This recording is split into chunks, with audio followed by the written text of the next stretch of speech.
शकुंतला सुबह सुबह अपनी बहू पूजा को सुना रही होती है, क्योंकि पूजा हमेशा ही अपनी ननंद सीमा की साइड लिया करती। सीमा कभी भी कहीं भी बाहर चली जाया करती थी। बहू, अगर बिना बताए मुझे सीमा कहीं भी बाहर जाती है तो मैं उसकी जिम्मेदारी नहीं लूंगी, और तूने अगर इसकी साइड ली तो तुझे भी घर से निकाल दूंगी इसके साथ साथ। इसलिए ये मुझसे बिना पूछे घर से बाहर नहीं निकलेगी। माँ जी, लड़कियों की यही उम्र होती है घूमने फिरने की। अब मुझे देख लीजिए, मेरी शादी हो चुकी है, मैं कोई जिद भी नहीं करती हूँ। बिल्कुल ठीक कह रही है भाभी। एक आप ही तो हो जो मुझे समझती हो, वरना पूरा घर मुझे बिल्कुल भी नहीं समझता। कोई मेरी फीलिंग्स की कदर ही नहीं करता। मैं इस घर की बेटी हूँ, लेकिन माँ मुझ पर बहू जैसा अत्याचार करती है। तू यहाँ क्यों गई? आज कहाँ थी? यही बात अगर भैया से पूछा जाए तो भैया तो कुछ भी नहीं कहेंगे। उनसे पूछेगा भी कौन? बस बस, नौटंकी करने की जरूरत नहीं है। मुझे अच्छे से पता है कि तू कितनी नौटंकी है। एक सवाल करो तो 10 जवाब निकल कर आते हैं उसके।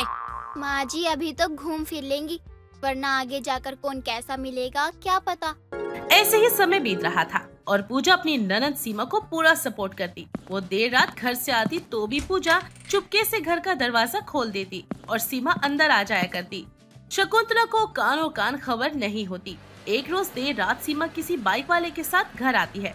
विमला अपनी बालकनी से ये सारा नजारा देख लेती है और सुबह होते ही शकुंतला के घर पहुंचती है।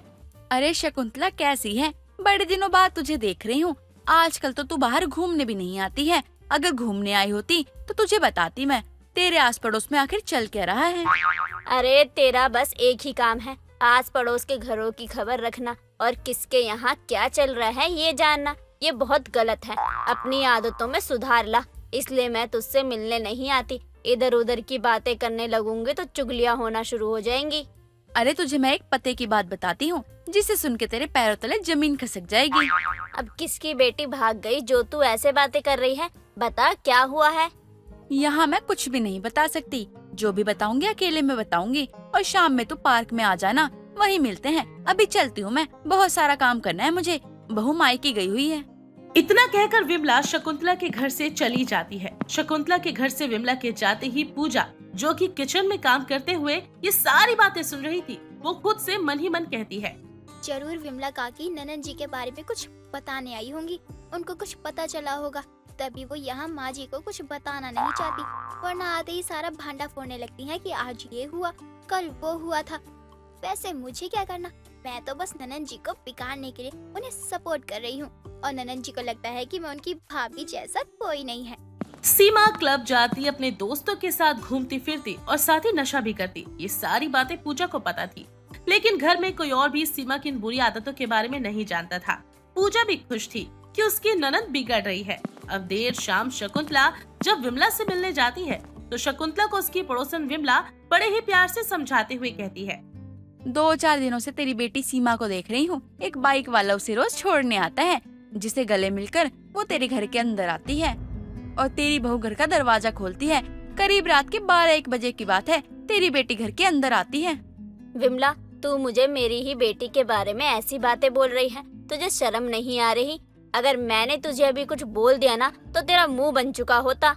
बिल्कुल भी नहीं, जो सच है वही बता रही हूँ। कल को तेरी बेटी अगर भाग गई तो तू ये तो नहीं कहेगी कि विमला को पूरे मोहल्ले की खबर रहती है, तो भला उसने मुझे क्यों नहीं बताई ये बात? विमला, तू सच तो कह रही है ना? अगर ऐसा है तो मुझे मेरी बहू और बेटी दोनों को रंगे हाथों पकड़ना होगा। उस हिसाब से तो मुझे देर रात इन दोनों पर नजर रखनी होगी। उसके बाद देख तू मैं घर में कैसे तमाशा करती हूँ। लेकिन अगर ये बात झूठी हुई तो तमाशा तेरे घर में होगा।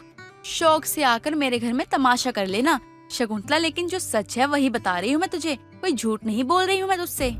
विमला की बात सुनकर शकुंतला का दिमाग गर्म हो जाता है, लेकिन वो अपने आप पर कंट्रोल रखती है, क्योंकि उसे अपनी बहू और बेटी सीमा को रंगे हाथों पकड़ना जो था, जिस वजह से वो चोरी छुपे अपनी बहू और बेटी दोनों पर नजर रखने लगती है। अब देर शाम तक, जब रात तक भी वो नहीं घर पर आई, तो शकुंतला अपनी बहू पूजा से सवाल नहीं करती। लेकिन जैसे ही रात के 12:30 बजे सीमा घर पर आती है तो पूजा तुरंत दरवाजा खोलने के लिए जाती है।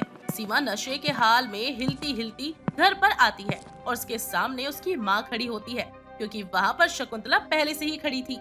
अरे माँ, क्या बात है? आप भी मेरे स्वागत में जगी हुई हो?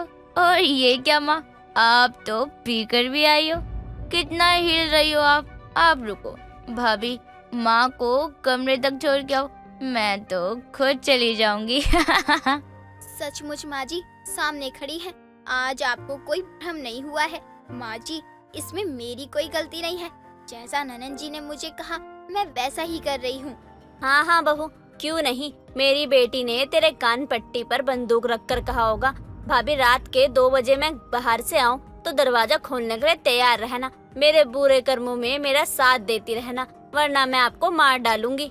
नहीं माँ जी, ऐसा तो कुछ नहीं कहा ननन जी ने, लेकिन अगर वो मुझे कहती है कि रात में दरवाजा खोल दो तो मैं घर का दरवाजा कैसे ना खोलती। अगर वो आपको कहेंगी तो आप मुझे उन्हें दोनों को घर से बाहर निकाल देंगी। सीमा नशे में थी और नशे की हालत में जाकर वो शकुंतला के गले मिलने लगती है। शकुंतला भी अपनी बेटी सीमा को लड़खड़ाते हुए देखकर उसे जोरदार थप्पड़ मारती है, जिसे खाकर वो नीचे गिर पड़ती है और उसे थोड़ा सा होश भी आ जाता है। माँ आपने मुझे थप्पड़ मारा? आपने मुझे थप्पड़ कैसे मारा? चुप कर, अभी मैंने तुझे एक थप्पड़ मारा है, अगर ज्यादा बोली तो चप्पलों से मारूंगी और घर से इतनी रात गए बाहर निकाल दूंगी। माँ जी घर में कलेश मत कीजिए, रात को आस पड़ोस वाली हमारी आवाज सुन रहे होंगे और कहेंगे कि बिना मतलब के उनके घर में झगड़ा क्यों हो रहा है। अरे तो बोलने दे, इनके घर में झगड़ा क्यों हो रहा है।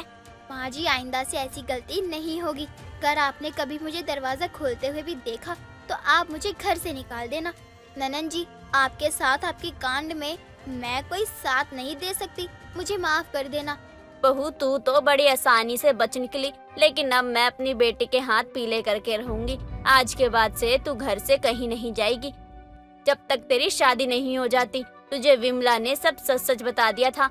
वो तो भला हो मेरी इतनी प्यारी पड़ोसन का जो मेरा इतना ख्याल रखती है। अच्छा तो ये सारी आग लगाई विमला काकी की है। कोई बात नहीं, विमला काकी की बेटी तो खुद सीमा के साथ क्लब जाकर आती है, वो आपको क्या बताएंगी। नहीं माँ, आप जैसा कहोगी मैं वैसा ही करूँगी, बस मेरी शादी मत करवाओ। मैं अभी शादी करने के लायक नहीं हूँ, मुझे तो खाना बनाना भी नहीं आता। माँ जी कुछ दिन रुक जाइए, मुझे पता है ननन जी में सुधार आ जाएगा, उसके बाद आप उनके साथ जो करना चाहो वो कर सकती हो। शकुंतला को अपनी बेटी की बुरी आदतों के बारे में पता चल चुका था और ये भी पता चल चुका था कि उसकी बहू पूजा भी उसकी बेटी का साथ दे रही है। तो शकुंतला अपनी बेटी और बहू दोनों पर नजर रखती और दोनों को रंगे हाथों देर रात पकड़ लेती। जब सीमा आती तो पूजा घर का दरवाजा खोलती है और उसके बाद तो शकुंतला अपनी बेटी के जल्द से जल्द हाथ पीले करने का फैसला ले ही लेती है। सिया को शुरू से ही तीखा खाने का बहुत ज्यादा शौक था। शादी के बाद भी वो खाना बहुत ही ज्यादा तीखा खाया करती और बनाया करती। एक दिन जब सिया ने बहुत ही तीखा खाना बनाया था, जिसे खाने के बाद तो सिया की सास अनु की चीख ही निकल जाती है। पानी पानी दे दो कोई, अरे मर गए रे दादा। पानी। बहू ये तूने खाने में मिर्ची डाली है, ये मिर्ची में खाना बनाया है। अरे इतना तीखा कौन खाता है। तुझे क्या अपनी सास ससुर प्यारे नहीं है जो इतने मिर्ची वाला खाना बना रही है घर में। माँ जी मैं जब से शादी करके यहाँ आई हूँ तब से तो मैं मिर्च वाला खाना ही बनाती आ रही हूँ। बहू हमें लगा तू धीरे धीरे सादा खाना भी बनाने लग जाएगी, लेकिन तूने तो सच में आज हद ही कर दी। माँ जी क्या हद कर दी मैंने, आपको तीखा पसंद नहीं आया तो मैंने हद कर दी। बहू मिर्च मसाला चल जाता है, लेकिन सच में बहू बहुत ज्यादा ही तीखा खाना बनाया है। हम लोग तो जरा भी खाना तीखा नहीं खा सकते, बस तेरी वजह से अब तक खा ले रहे हैं, लेकिन बस अब और नहीं। लेकिन माँ जी मुझे तो तीखा ही पसंद है ना।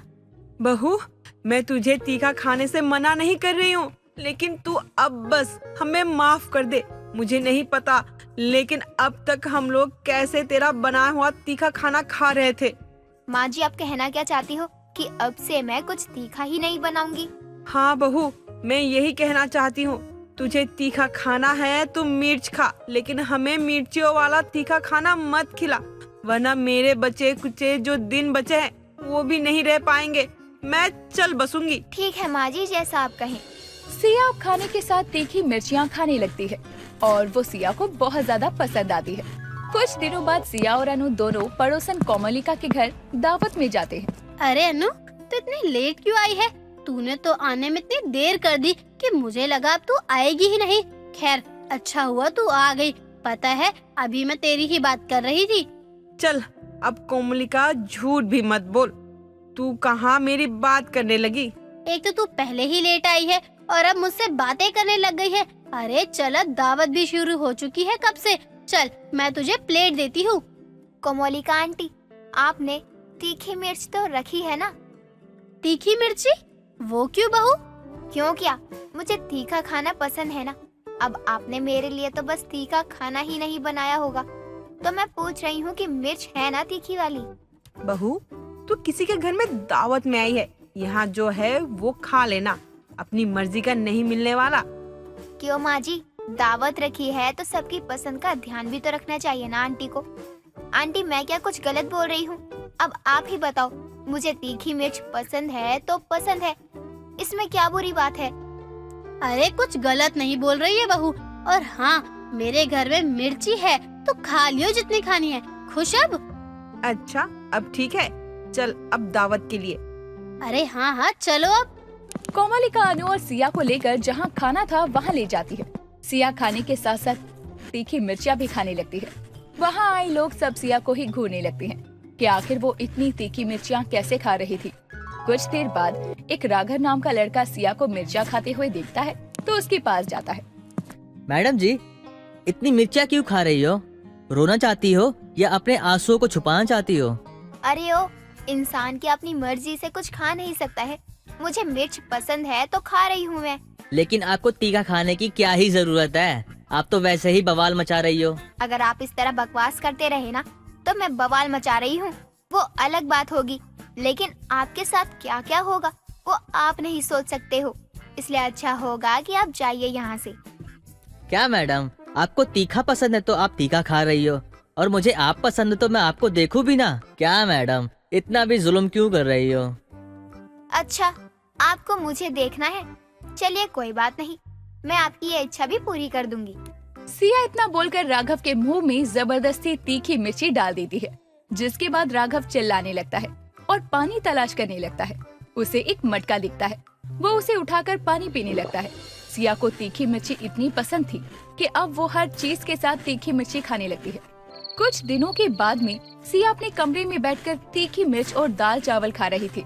तभी वहाँ सिया की सास और सिया का पति विराज आते हैं। सिया, बस भी करो, कितनी मिर्ची खाओगी? पेट खराब हो जाएगा तुम्हारा। मुझे कुछ नहीं होने वाला, तीखी मिर्ची तो मेरे लिए शहद है। जब तक मैं तीखी मिर्ची ना खाऊं तो मेरा ना तो दिन शुरू होता है और ना ही दिन खत्म होता है। अच्छा, वो तो मुझे पता है, लेकिन तुम इतनी सारी मिर्चियाँ क्यों खा रही हो? तुम्हें पता भी है इतनी मिर्ची खाओगी ना तो पेट में कोई बीमारी हो जाएगी, इसलिए मत खाओ यार। तुम लोगों का होगा ऐसा पेट जो तीखा खाना ना पचा पाए, लेकिन मेरा पेट ऐसा नहीं है। अरे इससे भी ज्यादा तीखा तीखा खाना पचाया है मैंने, और ये मिर्ची तो मुझे इतनी तीखी लग भी नहीं रही है। पता नहीं क्या खाकर पैदा हुई है ये लड़की, इतनी तीखी तीखी मिर्ची खा रही है और जरा सा भी तीखा नहीं लग रहा इसे। अरे तीखा तेरी जुबान को भले ही ना लगे, लेकिन तेरे पेट की हालत जरूर खराब कर देगी। माँ जी, आप तो कुछ बोलो ही मत। आपने ही तो मुझे बोला था ना कि अगर मुझे तीखा खाना पसंद है तो मैं खाने के साथ मिर्ची खा सकती हूँ, और अब जब मैं सच में खाने के साथ मिर्ची ही खा रही हूँ तो आप सुना रही हो। अरे मुझे क्या पता था कि तू इतनी ज्यादा मिर्च खाएगी। तेरे पेट से आग नहीं निकलती या कानों से धुआं नहीं निकलता? मत खा, वरना किसी दिन मिर्च की माला लगानी पड़ेगी तेरी तस्वीर पर। माँ जी, आप तो यही चाहती हो कि मैं मर जाऊं ताकि आप अपने बेटे के लिए दूसरी पत्नी ले आओ जो आपके इशारों पर चले, लेकिन ऐसा कुछ नहीं होगा। आप बस सोचती रहो ये सब। अरे माँ, मेरी दूसरी पत्नी क्यों लाएगी यार? माँ उसके लिए नहीं कह रही है, माँ इसलिए कह रही है ताकि तुम समझदार बनो और ये सब खाना छोड़ दो। या तुम्हें कुछ हो गया तो हमारा क्या होगा, सोचा तुमने? विराज बेटा, तू चिंता मत कर, आज नहीं कल इसे हमारी बात समझ आ ही जाएगी। माँ समझ तो आ जाएगा, लेकिन मैं बस इतना चाहता हूँ कि सिया की तबीयत खराब ना हो जाए। इतनी मिर्चियाँ खाएगी, कुछ हो गया इसे तो हम क्या करेंगे माँ? इतनी मिर्ची खाना ठीक नहीं होता सिया, समझा करो। मैं भी तो यही चाहती हूँ कि बहू बिल्कुल ठीक रहे, लेकिन बहू को तो देख रहा है ना कैसे बस अपनी मनमर्जी करे जा रही है, किसी की सुनने तक को राजी नहीं है। तो हम कर भी क्या सकते हैं अब? माँ जी, अगर आप सही बोल रही हो ना तो मैं आपकी बात मान भी लेती, लेकिन आपकी बात तो बिल्कुल गलत है। मैं क्या, कोई भी ना माने, आप लोग फीका खाते हो, मैं नहीं। सिया की इन सब हरकतों से उसके सास और पति दोनों ही बहुत तंग हो चुके थे। सिया किसी की बात भी नहीं सुन रही थी और रोज तीखी मिर्च ही खाती जा रही थी। ऐसे ही कुछ दिनों बाद सिया के पेट में अचानक से ज्यादा दर्द होने लगता है, जो कि सिया से बर्दाश्त नहीं हो रहा था, जिसे देखकर अनु और विराज दोनों सिया को जल्दी से हॉस्पिटल लेकर जाते हैं। डॉक्टर सिया का इलाज करती है और सिया का चेकअप करने के बाद सबको बताती है। माताजी, आपकी बहू को बवासीर हो गया है। आपकी बहू तीखा खाने की बहुत ज्यादा शौकीन है क्या? डॉक्टर साहब, आप गलत बोल रही हो। तीखा नहीं बल्कि तीखी मिर्च खाने की बहुत शौकीन है मेरी बहू। तो बस फिर इसमें हैरानी की बात क्या है? अब खाने पर काबू नहीं करोगी तो कोई दिक्कत तो होगी ही ना। डॉक्टर, अब मैं तीखी मिर्ची तो खा सकती हूँ ना? अब तीखा मसाले वाला खाना तो भूल ही जाओ, बस खुशबू से ही मन मारना होगा। अब बस सादा खाना ही आपको जीवन भर खाना है, वही आपका जीवन बचा सकता है। डॉक्टर की बात सुनने के बाद सिया को मजबूरन मिर्ची खाने पर काबू करना पड़ता है। दोस्तों, अगर आपको ये कहानी पसंद आई तो इसे लाइक करें, शेयर करें और कमेंट करके बताएं कि कहानी में आपको सबसे अच्छा क्या लगा।